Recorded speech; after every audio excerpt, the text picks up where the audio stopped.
محترم سامعین، یہ جو کانفرنس ختم نبوت کے حوالے سے منعقد ہوتی رہتی ہے، جیسے آج منعقد ہوئی، دیگر شہروں میں ہوگی، اسی طرح 11 مارچ کو بھی اور 9 کو بھی اور 10 کو بھی۔ 10 کو بادشاہی مسجد، 11 اور 9 کو ایوان اقبال میں انشاءاللہ ختم نبوت کانفرنس ہوگی۔ اور اس کا مقصد کیا ہے؟ کیا صرف آ کر تقریر کرنا، نعرے لگانا یا شور شرابہ کر کے جانا یہ مقصد ہے، یا کیا سیاسی طور پر اپنے آپ کو اجاگر کرنا یہ مقصد ہے؟ ہرگز ایسا نہیں ہے، ہرگز ایسا نہیں ہے۔ ختم نبوت ہمارے ایمان کا حصہ ہے۔ اگر اس کے بارے میں رائی کے دانے کے برابر بھی شک آ گیا تو ایمان گیا، وہ شخص دارہ اسلام سے، بولیے میرے ساتھ، فارغ ہو گیا۔ دوسرے لفظوں میں یوں کہیے کہ جب وہ غیر مسلم ہو گیا، اسلام سے اس کا کوئی تعلق نہ ہوا، انکار کرنے والا ہو گیا، تو انکار کرنے والے کو عربی میں کیا کہتے ہیں؟ بولیے اور بولیے۔ جو حضور صلی اللہ علیہ وسلم کے ختم نبوت کے بارے میں رائی کے دانے کے برابر شک رکھتا ہے، دار اسلام سے تو خارج ہو گیا نا؟ ہاتھ کھڑا کرو جو مانتا ہے۔ ہو گیا کوئی شک کی گنجائش ہے؟ اگر آپ کو بھی شک کی گنجائش ہے تو آپ بھی اپنی خیر منائیں پھر۔ یہ میں اپنی طرف سے بات نہیں کر رہا، یہ میں پورے عقیدے کی بات کر رہا ہوں اور اکابرین کے سامنے کر رہا ہوں۔ یہ کوئی معمولی چیز نہیں ہے، اس کے تحفظ ہمارے ایمان کا حصہ ہے۔ اگر نبی علیہ السلام کے ساتھ محبت نہیں تو ایمان ہی نہیں، تو ایمان ہے؟ بولیے ذرا میرے ساتھ، ایمان ہی نہیں۔ مشہور ایک واقعہ ہے، آپ صلی اللہ علیہ وسلم کے رحمت للعالمین کا تذکرہ ہر کوئی کرتا ہے کہ آپ صلی اللہ علیہ وسلم بڑے شفیق ہیں، مہربان ہیں، رحم دلی کرنے والے ہیں، پیار محبت کرنے والے ہیں، چھوٹوں سے بھی شفقت کرنے والے ہیں، اور جناب ہر جگہ جمال جمال جمال ذکر کرتے ہیں۔ لیکن آپ صلی اللہ علیہ وسلم کا جلال بھی تو ذکر کرو کہیں۔ آپ صلی اللہ علیہ وسلم کا جلال بھی ہے۔ سیرت کی کتابیں اٹھاؤ ذرا پڑھو تو صحیح مسلمان، تجھے اپنے نبی کی سیرت کا ہی پتہ نہیں ہے، تجھے اپنے نبی کی سیرت کا پتہ نہیں۔ تجھے تو اس کا پتہ ہے کہ آکسفورڈ کا سلیبس کیا ہے، بیکن ہاؤس کا سلیبس کیا ہے، ایجوکیٹر کا سلیبس کیا ہے، امریکن ہاؤس کا سلیبس کیا ہے۔ آج بچے کو یہ معلوم ہے، والدین کو معلوم ہے۔ آج ہمارے گھر میں قرآن کے اوراق پڑھتے، کوئی بات نہیں، اور تجھے سپارہ لے آؤ۔ اگر آکسفورڈ کی کوئی کتاب پڑھتی ہے تو 2 تھپڑ مارتے، بیٹا 150 کی کتاب ہے۔ یہ تو ہمارا ایمان ہو گیا گھروں کے اندر۔ نبی علیہ السلام کی سیرت کے متعلق اگر آپ کو بتاؤں ہمارے گھروں کا کیا حال ہے، اگر نبی کی سنت اڑتی ہے تو ہمیں کوئی پرواہ نہیں۔ ہماری خوشی غمی دیکھ لو، اس میں بھی یہی حال ہے۔ تو نبی کی سیرت کا تحفظ میرے اور آپ کے ذمے ہے۔ آپ صلی اللہ علیہ وسلم کا جلال دکھاتا ہوں۔ آپ صلی اللہ علیہ وسلم سیرت کی کتابیں اٹھائیں، اس میں یہ واقعہ ملے گا۔ ایک غزوہ خندق کا موقع پڑھو، فتح مکہ ذرا باریکی سے پڑھو، جو آپ صلی اللہ علیہ وسلم نے مکہ فتح کیا تھا نا اس وقت، اور اسی طریقے سے آپ صلی اللہ علیہ وسلم کے مختلف ادوار، ٹھیک ہے، اس میں پھر ایک دفعہ آپ صلی اللہ علیہ وسلم پر اشعار بولے گئے، آپ کی توہین پر، آپ کی توہین پر اشعار بولے گئے۔ آپ صلی اللہ علیہ وسلم نے اعلان فرمایا کون ہے جو اس کا بدلہ لے گا؟ ایک صحابی تھے، عمیر اعمہ رضی اللہ تعالیٰ عنہ، نابینا صحابی۔ وہ نابینا صحابی چلے گئے اور انہوں نے اس شاتم رسول کو جب مردار کیا، واپس آئے، فرمایا یا رسول اللہ وسلم کام ہو گیا۔ فرمایا تو عمیر اعمہ نہیں، عمیر بصیر ہے۔ یہ ایمان کی حالت ہے۔ تو اسی لیے ہمیں اپنے گھروں کے اندر سیرت کی تعلیم کرنی چاہیے۔ یہ میں پچھلے سال بھی کہہ کر گیا تھا، پتہ نہیں کتنے نے کیے. اب جتنے حضرات پچھلے سال والے بیٹھے اور آج بیٹھے ہیں، یہ بتاؤ کہ گھر میں کن کن نے سیرت کی تعلیم شروع کی ہے؟ وہ ہاتھ کھڑا کریں.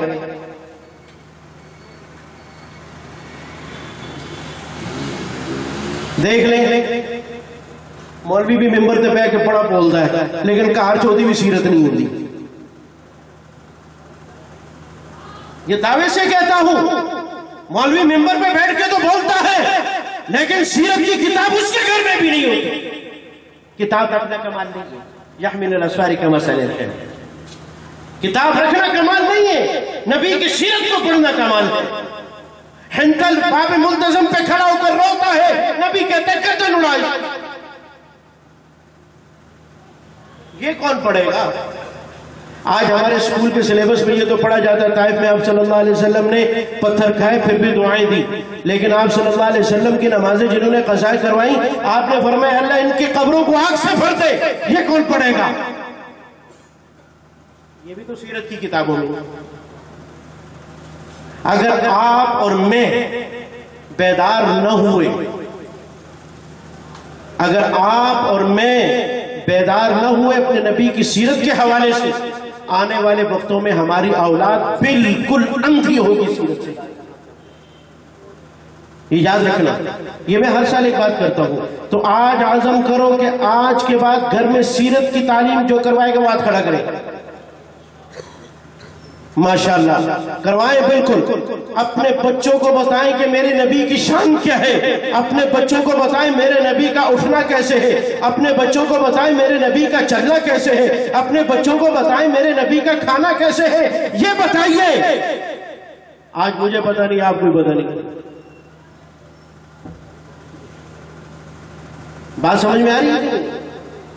یہ مقصد یہ ہوتا ہے کانفرنس کے کہ ہم بیدار ہو جائیں. یہاں پر مقررین آتے ہیں، وہ اپنا بیان کر کے چلے جاتے ہیں، وہ اپنی ذمہ داری نبھا لیتے ہیں.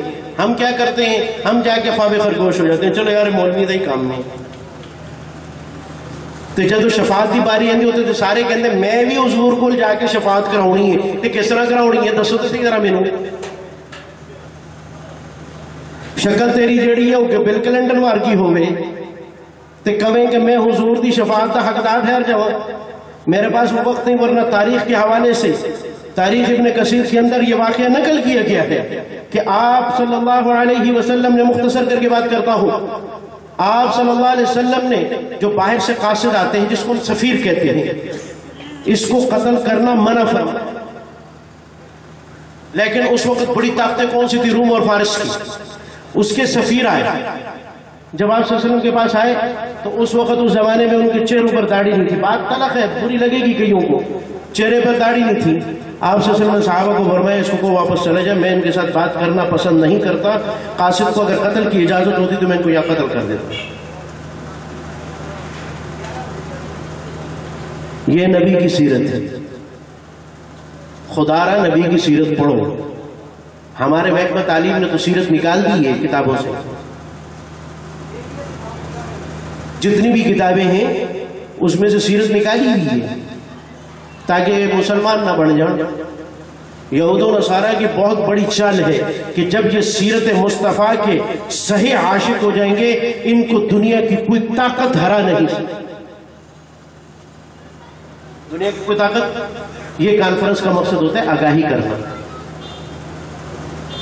تو اسی لیے میرے محترم سامعین گرامی، آپ حضرات سے یہ التماس کرتا رہتا ہوں، ہر جگہ ہے، آپ حضرات ان اکابرین، یہ جو خاص طور پر ایک بہت بڑا گیپ آ رہا ہے اور ڈالا جا رہا ہے علماء اور عوام کے درمیان میں، یہ بھی ایک اسی کا شاخسانہ ہے کہ کہیں نبی کی سیرت کو یہ سمجھ نہ لیں. جب یہ سمجھ جائیں گے تو معاملہ حل ہو جائے گا. جب نبی کی سیرت کو یہ سمجھ لیں گے تو معاملہ کیا ہو جائے گا؟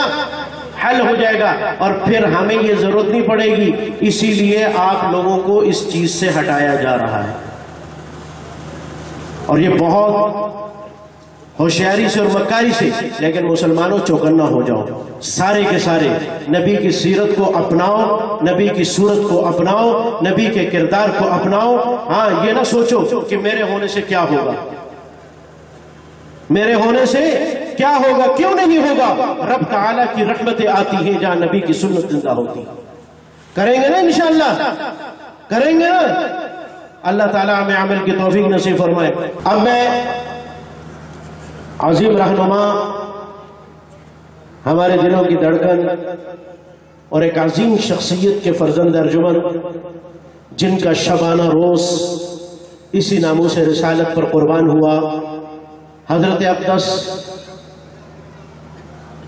حضرت مولانا منظور احمد چنیٹی صاحب رحمۃ اللہ تعالی علیہ، جو کسی کے تعارف کے محتاج نہیں، جنہوں نے تعاقب کیا اور ایسا تعاقب کیا کہ آج تک وہ لوگ جو شاتم رسول ہیں وہ دندان شکن ہو چکے ہیں، ان کے پاس ابھی تک کوئی جواب نہیں۔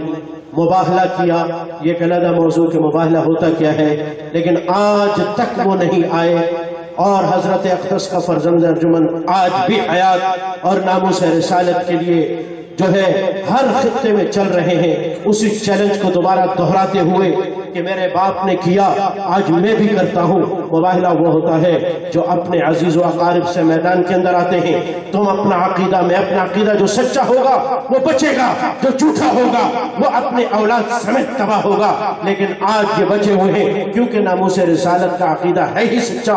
میں دعوت دینے لگا ہوں انٹرنیشنل ختم نبوت کے عظیم رہنما حضرت اقدس حضرت مولانا الیاس چنوٹی صاحب دامت برکاتہم العالیہ، اللہ ان کو ہر شر سے، ہر فتن سے، ہر حاسد کے حسد سے اللہ محفوظ رکھے، اللہ تعالیٰ ان کی کاوشوں کو جو ہے چمکائے رکھے۔ اب دعوت کی خطاب ان کو دیتا ہوں کہ وہ آئیں اور اپنے مخصوص انداز سے ناموس رسالت سے ہمارے قلوب کو مزین فرمائیں۔ الحمدللہ نحمده ونستعینه ونستغفره ونؤمن به ونتوکل علیہ ونعوذ باللہ من شرور انفسنا ومن سیئات اعمالنا من يهده الله فلا مضل له ومن يضلله فلا هادي له ونشهد أن لا إله إلا الله وحده لا شريك له ونشهد أن سيدنا ومولانا محمدا عبده ورسوله أما بعد فأعوذ بالله من الشيطان الرجيم بسم الله الرحمن الرحيم اليوم أكملت لكم دينكم وأتممت عليكم نعمتي ورضيت لكم الإسلام دينا وقال رسول الله صلى الله عليه وسلم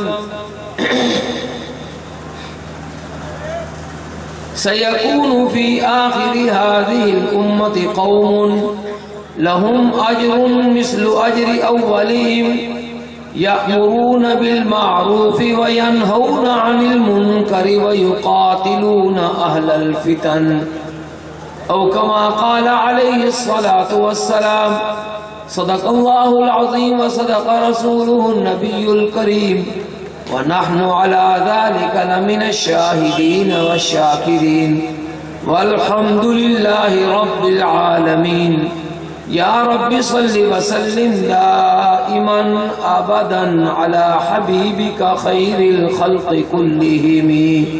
ایک مرتبہ شریف پڑھ۔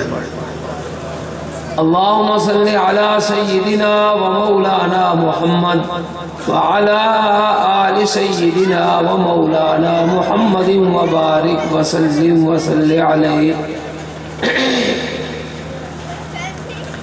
میں سب سے پہلے تو علاقہ شیر شاہ کالونی ملحقہ ضلع لاہور کے انٹرنیشنل ختم نبوت موومنٹ کے سرگرم کارکنان، ذمہ داران،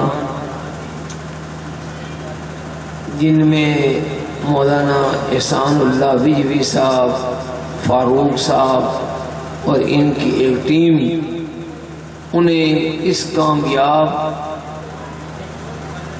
اور مبارک کانفرنس کے انعقاد پر کروانے پر ان کو میں خراج تحسین کرتا ہوں۔ اور اس کانفرنس کے آج ممکن ہو جانے پر بھی میں ان کو مبارک پیش کرتا ہوں، کیونکہ عشاء کی نماز کے وقت تک انتظامیہ اور مختلف ایجنسیوں کی یہ کوشش تھی کہ یہ کانفرنس نہ ہونے پائے، لیکن میں ان کی ہمت کو داد دیتا ہوں۔ میں سمجھتا ہوں کہ یہ 2-2.5 مہینوں سے لگے ہوئے ہیں، اور یقیناً یہاں سے کافی سفر ہے لاہور کچہری کا، پتہ نہیں کتنے چکر لگائے ہیں انہوں نے ڈی سی کے دفتر کے اور پھر پولیس والے دیگر ایجنسیوں کے، اور آج اس کانفرنس کے کرانے کی منظوری حاصل کرنے میں یہ کامیاب ہو گئے ہیں۔ میں ان کو تیسری بار مبارک پیش کرتا ہوں اور ان کی ہمت کو داد دیتا ہوں کہ یہ حوصلہ نہیں ہارے، اور آج آپ لوگوں کو یہاں اکٹھا کرنے پر میں سمجھتا ہوں کہ انہوں نے آپ کو مجبور کر دیا۔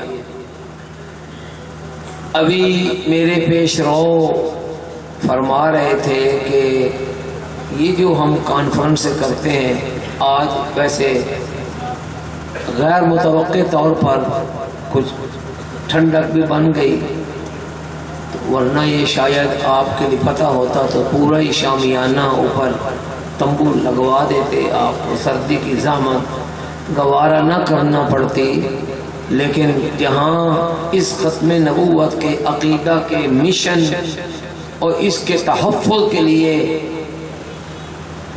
1200 صحابہ کرام نے اپنی گردنیں کٹوا دی، شہید ہو گئے، تو کیا یہ 5-6 گھنٹے آپ اس سردی میں قربان کریں گے یا نہیں کریں گے؟ جو کہتے ہیں ختم نبوت کا مسئلہ سمجھنے کے لیے وہ اپنی آج کی رات وہ اپنا ٹھنڈک آرام قربان کریں گے، وہ ہاتھ کھڑے کریں۔ ماشاءاللہ جذبہ تو ہے آپ میں، اللہ تعالیٰ اس جذبے کو قبول و منظور فرمائے۔ حضرات محترم،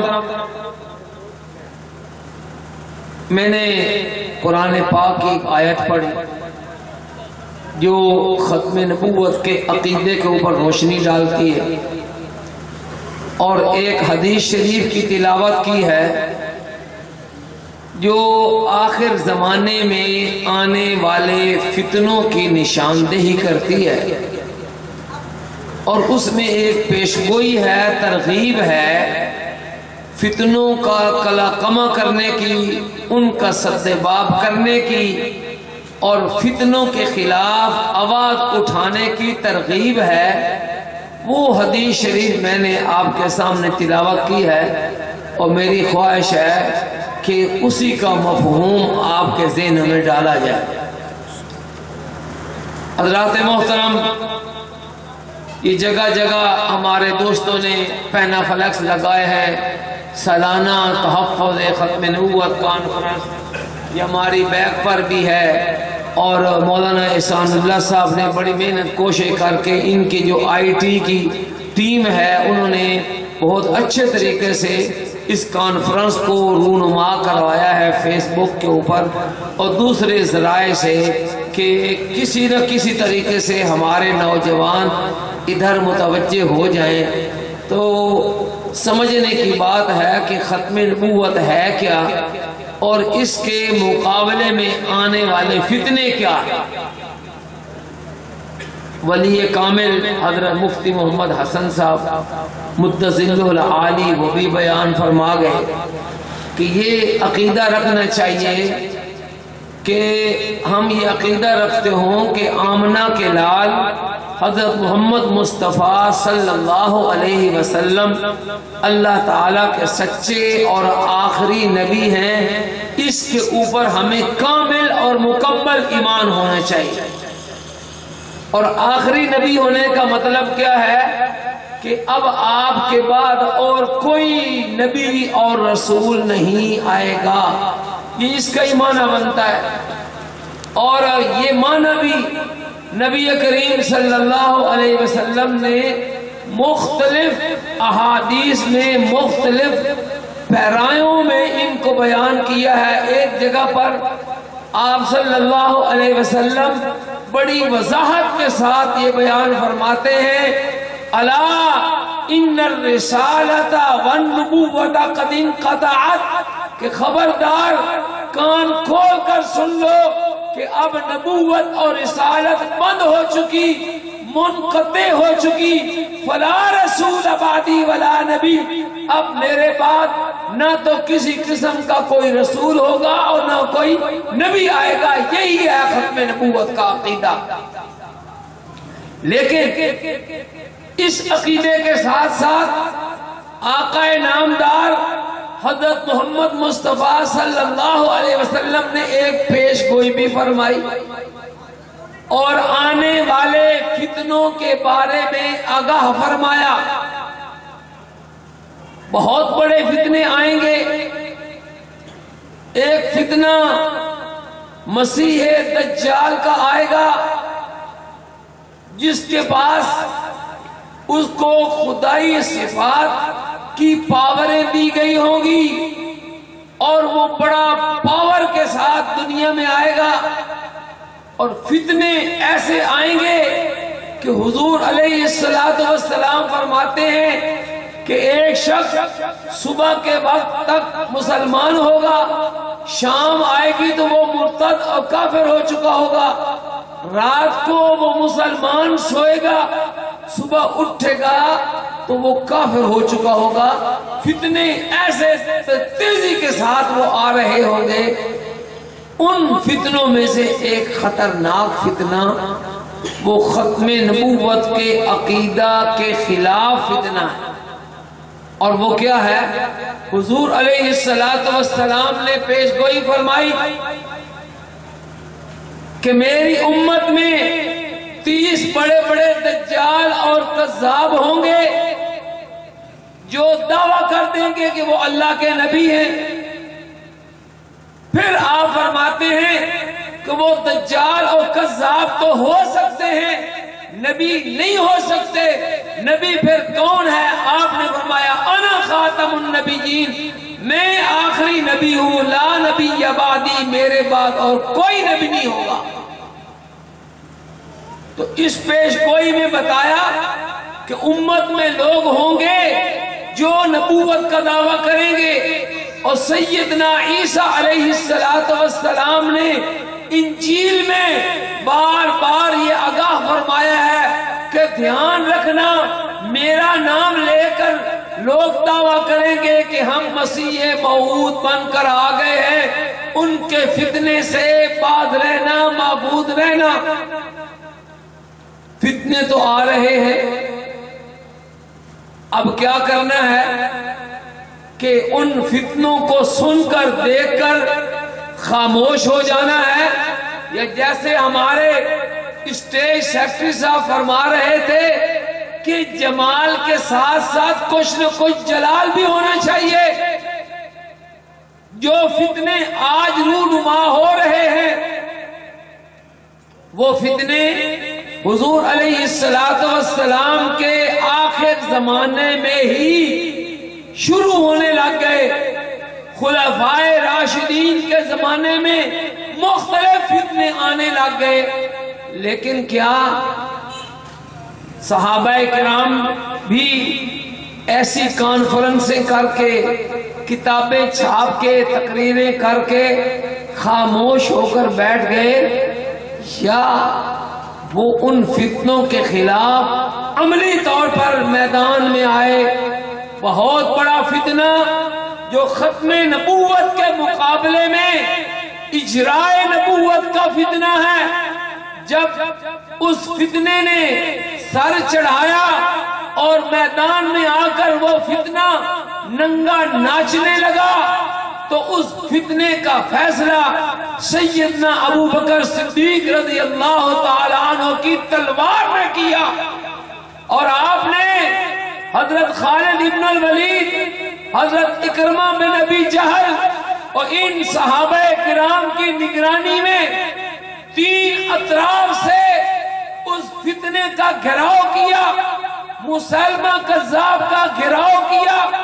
ابھی جو آپ حضرت مفتی محمد حسن صاحب سے سن رہے تھے، وہ مسلمہ کذاب اور اس کے یمامہ کی بستی، وہ بستی میں بھی دیکھ کر آیا ہوں، اس فتنے کا وہی تعاقب کیا اور ایک قدم اس فتنے کو آگے نہیں چلنے دیا۔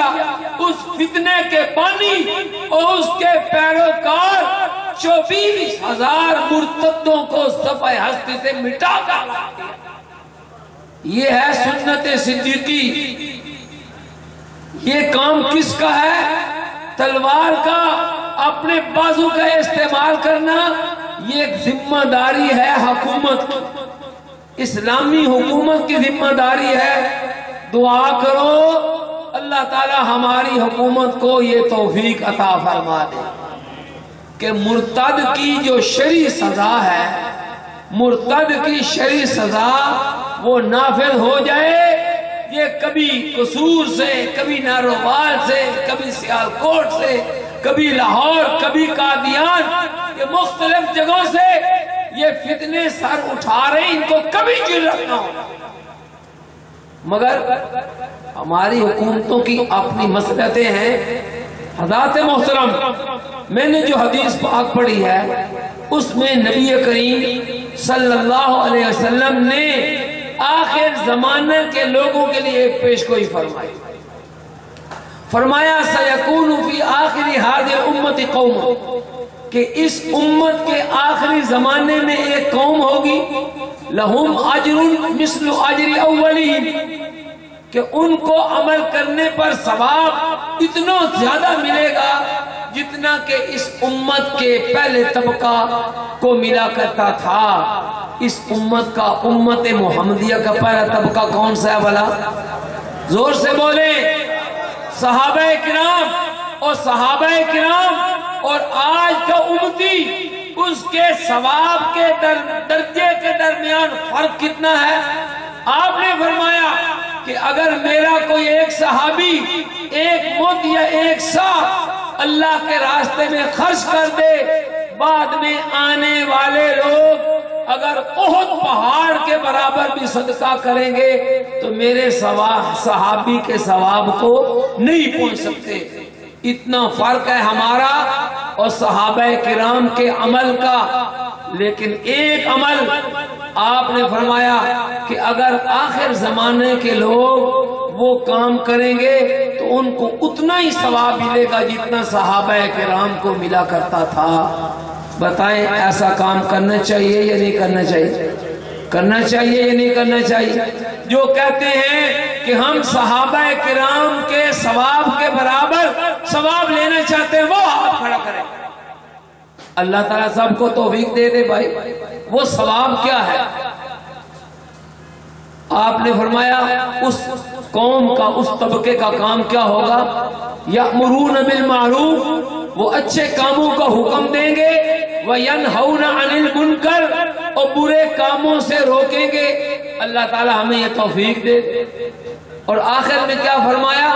وَيُقَاتِلُونَ أَهْلَ الْفِتَنِ، اور فتنے پیدا کرنے والے لوگوں کا مقابلہ کریں کہ جہاں بھی کوئی فتنہ سر اٹھائے گا تو جو لوگ اس فتنے کی سرکوبی کریں گے، حضور علیہ السلام کا وعدہ ہے کہ ان کو صحابہ کرام کے ثواب کے برابر ثواب ملے گا۔ اب اس فتنے کے خلاف کام کرنے کا طریقہ کیا ہے؟ محدثین نے بتایا یقاتلون اہل الفتن کا معنی ہے کہ اس فتنے کے خلاف اپنی زبان کو استعمال کریں گے، اپنے قلم کو استعمال کریں گے۔ یہ جو ختم نبوت زندہ باد کے پینا فلیکس لگے ہوئے ہیں، اشتہار لگے ہوئے ہیں، اسٹیکر بنے ہوئے ہیں، یہ لکھ لکھ کر کاتبوں نے یہ ختم نبوت زندہ باد کا عقیدہ روشنار کرایا، اور علماء کو یہاں جو بٹھاتے ہیں وہ بولتے ہیں، اپنے بول سے اس فتنے کے خلاف لوگوں کو آگاہ کرتے ہیں۔ تو بتاؤ یہ پھر کانفرنسیں کرنا ضروری ہے یا نہیں؟ ضروری ہے یا نہیں؟ ضروری ہے نا؟ ہاتھ کھڑے کریں۔ حضرات محترم، یہ انتظامیہ، اس کانفرنس کی انتظامیہ حضور علیہ السلام کے اس فرمان کے مطابق اپنی ایک ذمہ داری ادا کر رہی ہے کہ آپ کو پتا چلے کہ ہم کون ہیں اور قادیانی کون ہیں۔ 2 ہفتے پہلے ہم ملیشیا میں تھے، اسی فتنہ قادیانیت کے خلاف کام کرنے کے لیے، وہاں قادیانیت پھیل رہی تھی تو ہماری ملاقات ہوئی وہاں کے صوبائی چیئرمین جو اوقاف ہوتا ہے، محکمہ اوقاف، اس کے صوبائی چیئرمین سے ملاقات ہوئی۔ جب ہم نے اپنی آمد کی غرض و غایت بتائی اور قادیانیت کے بارے میں کچھ بتانے لگے تو وہ پوچھنے لگے کہ یہ قادیانی کون ہوتے ہیں؟ صوبے لیول کا آدمی، محکمہ اوقاف اور مذہبی امور کا ذمہ دار، وہ پوچھتا ہے کہ قادیانی کون ہوتے ہیں؟ یہ صورتحال ہے دنیا میں۔ آپ کو پتہ ہے قادیانی کون ہوتے ہیں؟ ہمارے ان کے درمیان کیا فرق ہے بھلا بتاؤ، جس کو فرق ہے کوئی ایک آدمی کھڑا ہو کر بتا دے۔ اگر کوئی ایک فرق ہمیں آپ کو معلوم ہے ہمارے ان کے درمیان کیا فرق ہے؟ عقائد، کوئی بھی نہیں بولے۔ پہلی بات مولوی جی سنو، نہیں وہ کیوں کافر ہے؟ یہ سب سوال ہے، قادیانی سوال کرتے ہیں، دوسری دنیا میں جا کر آواز اٹھاتے ہیں، شور شرابہ کرتے ہیں، دیکھو جی ہم بھی ان لوگوں کی طرح نمازیں پڑھتے ہیں، روزے رکھتے ہیں، حج کرتے ہیں، زکوٰۃ ادا کرتے ہیں اور قبلہ رخ ہو کر نماز پڑھتے ہیں، یہ تمہارے مولوی پھر بھی ہمیں کافر کہتے ہیں۔ تو اب کیا جواب ہے؟ دیں گے جواب؟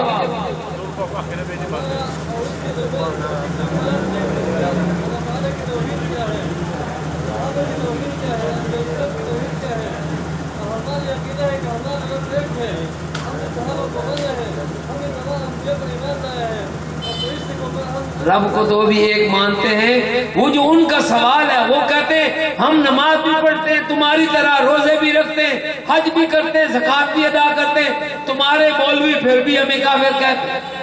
تو جب کوئی قادیانی ایسا سوال کرے تو آپ بھی سوال کر سکتے ہیں کہ بھائی ہم بھی نمازیں پڑھتے ہیں، روزے رکھتے ہیں، حج کرتے ہیں، زکوٰۃ ادا کرتے ہیں، نیکی کے کام بھی کرتے ہیں، تو پھر مرزا دجال غلام محمد قادیانی نے کیوں یہ کہا ہے کہ جو میرے اوپر ایمان نہیں لاتا وہ کنجریوں کی اولاد ہے، جو میرے اوپر ایمان نہیں لاتا وہ جہنمی ہے، جو میرے اوپر ایمان نہیں لاتا وہ سور ہے اور ان کی عورتیں کتیوں سے بدتر ہے؟ یہ قادیانی ہمیں کیوں کہتے ہیں؟ پھر آپ سوال کر سکتے ہیں یا نہیں؟ کریں گے نا؟ اور ایک اور بات وہ یاد رکھیں کہ وہ مسلمہ کذاب جس کے ساتھ سیدنا ابو بکر صدیق رضی اللہ تعالیٰ عنہ نے جنگ کی تھی، اس کو قتل کروایا تھا، وہ بھی نماز پڑھتا تھا۔ ہم نے جا کر دیکھا اس بستی کو خود اپنی آنکھوں سے، ہمارے پاس فوٹو موجود ہیں، ان کی مسجدیں بنی ہوئی تھی 1400 سال پہلے کی، اور 2 منزلہ مسجدیں ان کی محرابیں بنی ہوئی، وہ نمازیں پڑھتے تھے۔ تو اگر نمازیں پڑھنا ایمان کے لیے کافی ہے تو پھر سیدنا ابو بکر صدیق رضی اللہ تعالیٰ عنہ نے کیوں انہیں قتل کروایا تھا؟ کیا وہ قبلے کی طرف رخ کر کے نماز نہیں پڑھتے تھے؟ قبلے کی طرف منہ کر کے نماز پڑھتے تھے؟ جہاں امام طحاوی نے یہ لکھا ہے کہ اہل قبلہ کو کافر نہ کہو، وہاں یہ بھی لکھا ہے کہ وہ شخص حضور علیہ السلام کی ختم نبوت کے اوپر ایمان رکھتا ہو اور تمام ضروریات دین کا اعتراف کرتا ہو، جبکہ قادیانی اس کا انکار کرتے ہیں۔ نعرہ تکبیر، نعرہ تکبیر۔ 2 شخصیتیں آ رہی ہیں، آپ سے کہ ہم کھڑے ہوئے استقبال کریں۔ ایک سابق خاندان قادیانی مرزا مسرور کا بھتیجا ہے جناب شمس الدین صاحب، جو اسلام قبول کر کے ختم نبوت کے لیے آج میرے اور آپ کے سامنے ہے۔ نعرہ تکبیر۔ اور اس کے ساتھ ساتھ دوسری شخصیت حضرت علامہ غلام بقار ہزاروی صاحب، جو مرکزی رہنما محبان ختم نبوت کے ہیں۔ نعرہ تکبیر، نعرہ تکبیر۔ تاجدار ختم نبوت فرما گئے یہ ہادی، فرما گئے یہ ہادی، فرما گئے یہ ہادی۔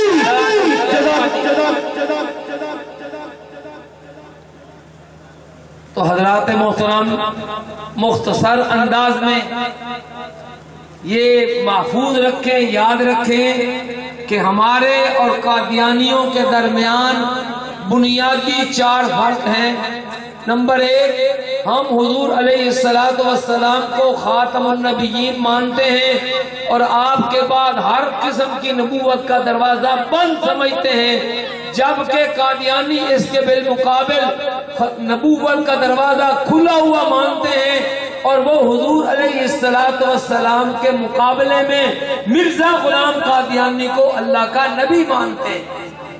دوسری بات، دوسرا فرق یہ ہے کہ ہم مسلمان عقیدہ رکھتے ہیں کہ سیدنا عیسیٰ علیہ السلام آسمانوں میں زندہ موجود ہیں اور وہ قیامت کے قریب دنیا میں دوبارہ عادل بادشاہ بن کے اتریں گے، جبکہ قادیانیوں کا عقیدہ ہے کہ عیسیٰ علیہ السلام فوت ہو گئے ہیں اور مرزا غلام قادیانی اب ان کی جگہ مسیح ابن مریم بن گیا ہے۔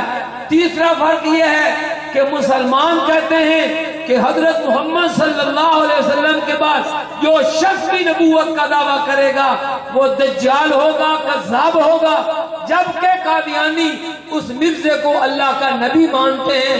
تو ہم مرزے قادیانی کو دجال، کذاب مانتے ہیں اور قادیانی اس کو مرزے کو اللہ کا نبی مانتے ہیں۔ تو یہ فرق ہوئے یا نہ ہوئے ہمارے درمیان۔ اور چوتھا فرق یہ ہے کہ مرزا قادیانی کا عقیدہ یہ ہے کہ جو شخص اس کو نبی نہیں مانتا، اس کی کتابوں کے اوپر ایمان نہیں لاتا، اس کے دعویٰ کی تصدیق نہیں کرتا، وہ سارے کے سارے کجری اور حرام کی اولاد ہیں، اور اس نے کہا ہے کہ وہ سور ہیں اور وہ جہنمی ہیں۔ ہمارا جو شخص ہمیں اس قسم کے القابات دیتا ہو، ہمیں سور کہتا ہو، ہمیں جہنمی کہتا ہو، پھر قادیانی کہیں کہ دیکھو یہ مسلمان ہمیں کافر کیوں کہتے ہیں، تو ان کے دماغ کا علاج ہونا چاہیے۔ اور یہ فتنہ قادیانیت، اس فتنے نے بہت سارے رنگ نکالے، اس مرزا قادیانی نے مختلف قسم کے دعوے کیے، لیکن اس کا آج موجود جو اس کے دعاوی ہیں ان میں سے خطرناک دعویٰ جس کے ذریعے سے وہ لوگوں کو گھیر گھار کے لاتے ہیں، وہ کیا ہے؟ وہ ہے ان کا دعویٰ مسیحیت۔ وہ کہتے ہیں جب مسلمانوں کو بہکائیں گے تو کہیں گے کہ دیکھو تمہارے علماء بھی کہتے ہیں کہ عیسیٰ علیہ السلام آئیں گے، عیسیٰ علیہ السلام آئیں گے، تو ٹھیک ہے ہم بھی مانتے آئیں گے، بتاؤ وہ۔ اب آدمی جس کے پاس مکمل معلومات نہیں ہے وہ سوچ میں پڑ جائے گا۔ تو قادیانی کہیں گے کہ ہمارے مرزا صاحب نے مسیح موعود ہونے کا دعویٰ کیا ہے، بس پھر ان کو مسیح موعود مان لو۔ تو حضرات محترم، حضور علیہ السلام نے سچا عیسیٰ ابن مریم مسیح موعود جنہوں نے دوبارہ عادل بادشاہ بن کے آنا ہے، ان کی 4 نشانیاں بتائیں۔ کتنی؟ 4 نشانیاں۔ اور ان کا پہلا وصف کیا ہوگا؟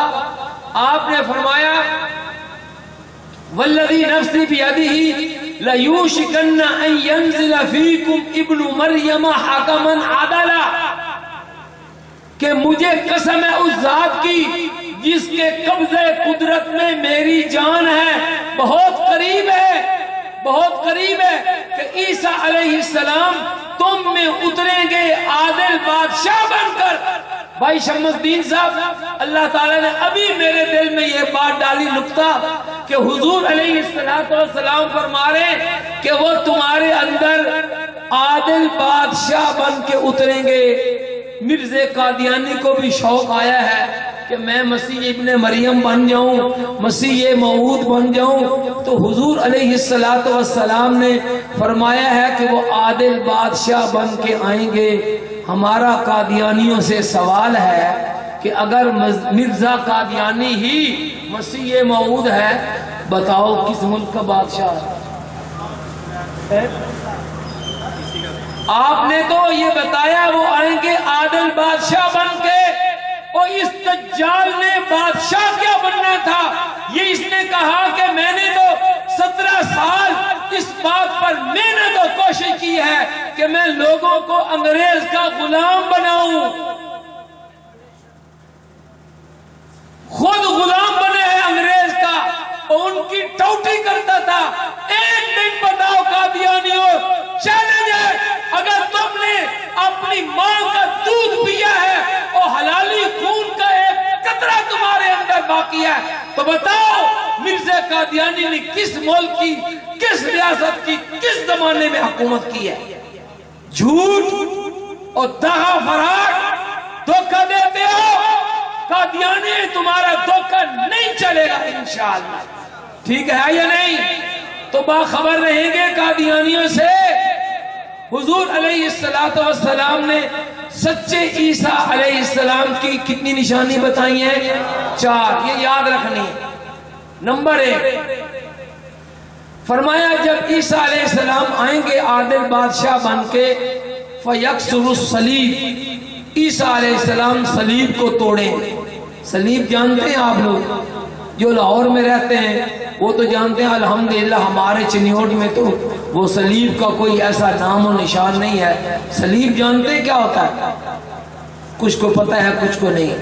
صلیب ایک نشان ہے، جیسے جمع تفریق ہوتا ہے نا، ضرب اور جمع تفریق، تو جو جمع کا نشان ہوتا ہے ایسے کاٹا کراس سا بنا ہوتا ہے، ایسے ایک لمبی لکڑی ہوتی اور اس کے اوپر ایک ایسی لکڑی لگی ہوتی ہے جہاں گرجے ہیں، گرجے ادھر ہے کوئی؟ رائیونڈ کے برکت سے یہاں قریب تو کوئی نہیں ہوگا انشاءاللہ گرجا، لیکن چونکہ یہ لاہور انگریزوں کے تسلط میں رہا ہے تو گرجے جو عیسائیوں کی عبادت گاہ ہوتی ہے اس کو کہتے ہیں گرجا۔ تو گرجے کے دروازے کے اوپر بیت المقدس کے رخ پر ایک کراس لگا ہوتا ہے، اس جو کراس ہے لکڑی کا یا پلاسٹک کا بنا ہوا، آج کل اس میں انہوں نے سرخ رنگ کی بتی جلائی ہوتی ہے تو اس کو کہتے ہیں صلیب۔ عیسیٰ علیہ السلام آئیں گے تو کیا کریں گے؟ پہلا کام اس صلیب کو توڑیں گے۔ کیوں؟ صلیب کو اس لیے توڑیں گے کہ یہ صلیب ایک عقیدہ ہے یہودیوں کا۔ وہ کیا عقیدہ ہے؟ وہ کہتے ہیں کہ ہم نے عیسیٰ علیہ السلام کو صلیب پر لٹکا کر قتل کر دیا تھا۔ گویا صلیب یہودیوں کے ہاں کسی شخص کو اذیت ناک موت دینے کا ایک ذریعہ تھا۔ وہ ایک لمبی لکڑی زمین میں گاڑتے تھے اور ایک ایسی لکڑی جیسے آدمی کے ہاتھ ہوتے ایسے لگا دیتے تھے اور پھر اس آدمی کو ان لکڑیوں کے ساتھ باندھ دیتے، رسوں کے ساتھ باندھ دیا، پیروں کے نیچے سے باندھ دیا۔ اب وہ معلق ہو گیا اور اس کے پاؤں بھی زمین پر نہیں لگے ہوئے، ہاتھ بھی بندھے ہوئے ہیں، پاؤں بھی بندھے ہوئے۔ اب وہ بندہ مجبور ہو گیا۔ اب وہ یہودی کیا کرتے تھے؟ اس کو اگر قتل کرنا ہے تو گلے میں نیزہ مار دیا، پیٹ میں نیزہ مار دیا، کان کاٹ دیا، اور جو کچھ آج شام میں ہو رہا ہے تو اس آدمی کو زخم لگا لگا کر اس کو قتل کر دے، خون بہ بہ کر وہ آدمی خود مر جاتا ہے۔ تو یہودیوں کا عقیدہ ہے کہ ہم نے عیسیٰ علیہ السلام کو اس صلیب پر لٹکا کر قتل کر دیا۔ اب عیسیٰ علیہ السلام جب آئیں گے تو وہ اس صلیب کو توڑیں گے۔ صلیب کو توڑنے کا مطلب یہ ہے کہ آپ ان لوگوں کو یہ بتائیں گے کہ یہ صلیب والا عقیدہ غلط ہے۔ صلیب کا عقیدہ تو یہ ہے کہ ہم نے عیسیٰ علیہ السلام کو صلیب پر لٹکا کر مار دیا ہے۔ جب عیسیٰ علیہ السلام خود چلتے پھرتے بازاروں میں آئیں گے، جائیں گے اور یہودیوں کے خلاف جنگ کریں گے، ایک بندہ جو ہمیں نظر آ رہا ہو، چلتا پھرتا کام کرتا نظر آ رہا ہو، اس کے بارے میں یہ کہنا کہ ہم نے اس کو صلیب پر لٹکا کر مار دیا ہے، یہ کہنا سچا ہے یا غلط ہے؟ زور سے بولیں، غلط ہے نا، کیونکہ بندہ نظر جو آ رہا ہے۔ تو حضرت عیسیٰ علیہ السلام فرمائیں گے، او کم بختو الو کے پٹھو، میں تو تمہارے سامنے زندہ موجود ہوں، کیسے تم کہتے ہو کہ ہم نے عیسیٰ کو سولی پر لٹکا کر مار دیا؟ تو یہودیوں کا یہ عقیدہ ٹھیک ہے یا غلط ہے؟ غلط ہے نا۔ اب عیسیٰ علیہ السلام پہلا کام کیا کریں گے کہ اس صلیب کو توڑ دیں گے۔ اس صلیب کو، ہمارا قادیانیہ سے سوال ہے کیا کہ مرزا قادیانی نے کتنی صلیبوں کو توڑا. اگر یہ سچا عیسیٰ ابن مریم ہوتا تو اس کا پہلا کام کیا تھا کہ دنیا میں جہاں جہاں وہ صلیبیں لٹکی ہوتی ان ساری صلیبوں کو توڑ دیتا. حضرات محترم، آج تک کسی صلیب کا نہ ٹوٹنا یہ مرزا قادیانی کے آپ نے دعویٰ میں جھوٹے ہونے کی پہلی دلیل. ٹھیک ہے یا نہیں؟ اگر وہ سچا ہوتا صلیبیں توڑتا یا نہ توڑتا؟ یہی بات یاد رکھیں. قادیانی آ کر کہیں گے مرزا دجال کو تم نبی مان لو، مسیح موعود مان لو. آپ کہیں گے بھئی ہمیں تو علماء نے بتایا ہے کہ عیسیٰ علیہ السلام آ کر صلیب کو توڑیں گے. بتاؤ تمہارے ابے نے کس صلیب کو توڑا ہے؟ ٹھیک ہے یا نہیں؟ بات کوئی مشکل بات ہے، سمجھ آ رہی؟ دوسری بات فرمایا وَيَقْتُلُ الْخِنْزِيرَ، عیسیٰ علیہ السلام آ کر خنزیر کو قتل کریں گے یہ بتانے کے لیے کہ خنزیر جانور وہ حلال نہیں ہے بلکہ حرام ہے، کیونکہ مردار اور حرام جانور کو قتل کیا جاتا ہے اور حلال جانور کو قتل کیا جاتا ہے یا ذبح کیا جاتا ہے. کیا کہتے ہیں بچے لوگ؟ کیا کہتے ہیں بقرہ عید میں ہمارے ابا جی نے بکری کو قتل کیا یا ذبح کیا؟ ذبح کیا کرنا ہے، ذبح کہتے ہیں نا، ذبح کیا. تو عیسیٰ علیہ السلام آ کر یہ مسئلہ بیان کرنے کے لیے کہ سور کھانا حلال نہیں ہے بلکہ حرام ہے، آپ اس کو قتل کریں گے.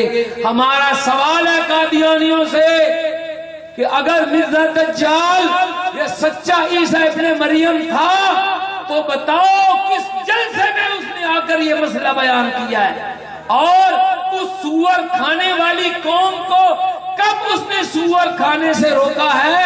وہ تو ان سور کھانی قوم عیسائیوں کا وہ تو ان کا پالتو ترجمان بن گیا. تو مرزا قادیانی کا اپنے زمانے میں سور کو قتل نہ کرنا اور یہ مسئلہ بیان نہ کرنا یہ اس کے جھوٹے ہونے کی کتنی دلیل ہو گئی؟ دوسری دلیل بن گئی یا نہیں؟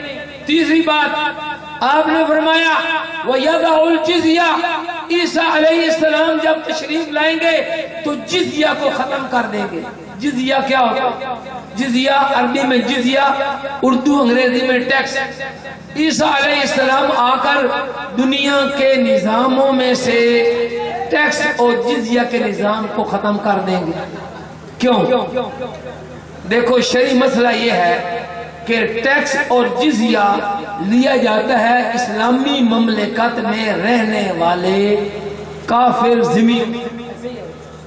اسلامی مملکت میں رہنے والے ایسے کافر جو اس ملک کی نیشنلٹی رکھتے ہوں اور اس ملک کے قوانین کی پابندی کرتے ہوں. یہ بھی شرط ہے، اس ملک کے قوانین کی پابندی کرتے ہوں کافر، تو سال کے بعد جتنی وہ کمائی کرتے ہیں اس میں سے ایک خاص حصہ ان سے لیا جاتا ہے جس سے سڑکیں، ہسپتال، مختلف مدات میں لیا جاتا ہے. وہ جو کافروں سے حکومت ایک حصہ لیتی ہے اس کو کہتے ہیں ٹیکس. کیا کہتے ہیں؟ مسلمان مالداروں سے سال کے بعد رمضان میں یا شعبان میں مال کا جو حصہ لیا جاتا ہے اس کو کیا کہتے ہیں؟ زکوٰۃ. تو مسلمانوں سے زکوٰۃ لی جاتی ہے اور کافروں سے ٹیکس. اب عیسیٰ علیہ السلام اس ٹیکس کو کیوں ختم کریں گے؟ اس لیے کہ جب آپ تشریف لائیں گے اور امام مہدی علیہ الرضوان تشریف لائیں گے تو آپ مل کر دنیا کے سارے کفار سے جنگ کریں گے، مقابلہ کریں گے. جو اہل کتاب ہیں یا عیسائی وہ تو توبہ طائب ہو کر صحیح پکے مسلمان ہو جائیں گے، لیکن یہودی وہ حضرت عیسیٰ پر ایمان نہیں لائیں بلکہ وہ ڈٹے رہیں گے. تو ان یہودیوں کے ساتھ حضرت امام مہدی اور سیدنا عیسیٰ علیہ السلام کی جنگ. جب جنگ ہوگی سارے یہودی مارے جائیں گے. جب یہودی مر جائیں گے باقی ساری دنیا کے لوگ رہ جائیں گے مسلمان. ٹھیک ہے، ساری دنیا کیا بن جائے گی؟ مسلمان. آپ نے فرمایا حتی تکون الملل ملت واحدہ، یہاں تک کہ ایک ملت اسلامیہ ہی باقی رہ جائے گی. سوچنے کی بات ہے، جب ساری ملت اسلامیہ رہ جائے گی، اب بتائیں ٹیکس کس سے لیں گے؟ ٹیکس تو لینا تھا اسلامی ملک میں رہنے والے کافر سے، ٹھیک ہے؟ اب اس وقت تو کوئی کافر نہیں ہوگا تو پھر ٹیکس نہیں لیا جائے گا۔ اب آپ بڑے سمجھدار لوگ ہیں، لاہور کے لوگ ہیں، آپ بتائیں کہ پاکستان میں سے ٹیکس کا نظام ختم ہو گیا ہے؟ ختم ہو گیا؟ کوئی کہہ رہا ہے ختم ہو گیا۔ کوئی ٹیکسوں کی تو حد ہے، income tax, property tax, sale tax, اور پتہ نہیں کیا، ٹی وی کے اوپر ٹیکس ہے، ہر ایک شے کے اوپر ٹیکس۔ تو حضرات محترم، اگر مرزا قادیانی سچا عیسیٰ ابن مریم ہوتا تو آج دنیا میں یہ ٹیکس کا نظام باقی ہوتا؟ زور سے بتائیں، ختم ہونا تھا نا؟ تو اب تک ٹیکس کا نظام ختم نہ ہونا یہ مرزا قادیانی کے جھوٹے ہونے کی ہوئی ہے نا؟ بات یاد رکھے، آسان سی۔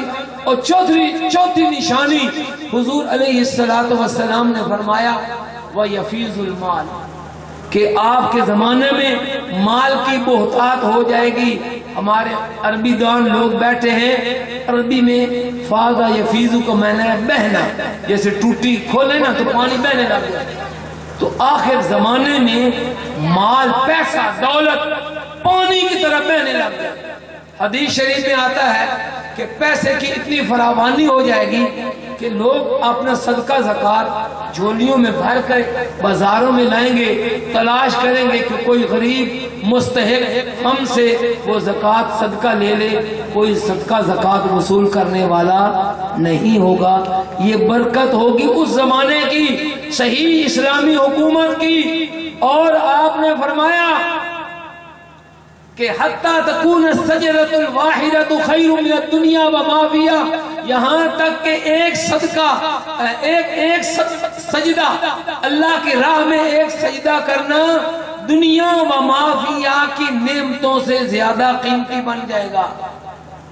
اب آپ بتائیں، ایسی صورتحال پیدا ہو گئی کہ مال کی اتنی بہتات ہو گئی ہو کہ کسی کو پیسے کی ضرورت ہی نہ ہو۔ ان منتظمین نے یہ کانفرنس کیا ہے، یہی جانتے ہیں، ان کا رب جانتا ہے کہ اس کانفرنس کا جو اہتمام ہے وہ کیسے کیا، کہاں سے فنڈ اکٹھا کیا، کب سے لگے ہوئے تھے۔ تو اتنی صورتحال بن گئی ہے کہ مال کی فراوانی ہو، مال کوئی طلب کرنے والا نہ ہو، ایسے حالات پیدا ہو گئے۔ اگر ایسے حالات پیدا ہو چکے ہوتے تو یہ صبح آپ اٹھیں گے، چلو کل کی خبریں آپ نے نہ پڑھی ہوں، صبح اٹھ کر پڑھنا کہ لاہور، صرف لاہور میں کتنے کروڑ روپے کے ڈاکے پڑے۔ اگر مال کی فراوانی ایسے ہوتی تو یہ لوٹ مار، موبائل اور پرس چھیننا اور وہ چھرے مار کر ادھر تھے کراچی میں، اب ہمارے یہاں چنیوٹ میں آ گئے۔ لیکن ماشاءاللہ اس کی بدقسمتی کہ وہ پکڑا گیا، چھرا مار گروپ کا سرغنہ وہ پکڑا گیا۔ تو یہ ہر روز کی چھینا جھپٹی، دغا، فراڈ، بینک کو لوٹنا، گاڑیوں کو لوٹنا، یہ ماشاءاللہ سارا امن چمن ہو گیا دنیا میں۔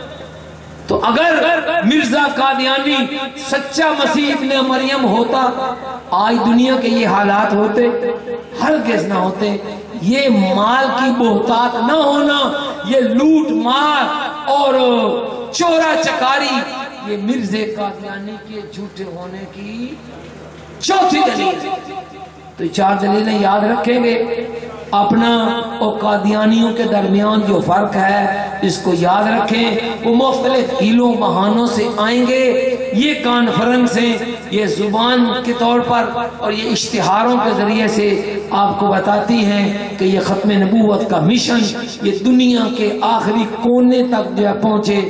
آئیے میڈیا والے جو ہمارے بھائی آئے ہیں، ان کے ذریعے سے الحمدللہ ہم بیٹھے ہوئے ہوں گے یہاں لاہور میں، لیکن یہ ہمارے بیانات جو ہے وہ صرف لاہور ہی نہیں، پورے پاکستان میں نہیں، پتہ نہیں دنیا کے کس کس ملک میں آپ کی یہ کانفرنس جو ہے وہ دیکھی جا رہی ہوگی۔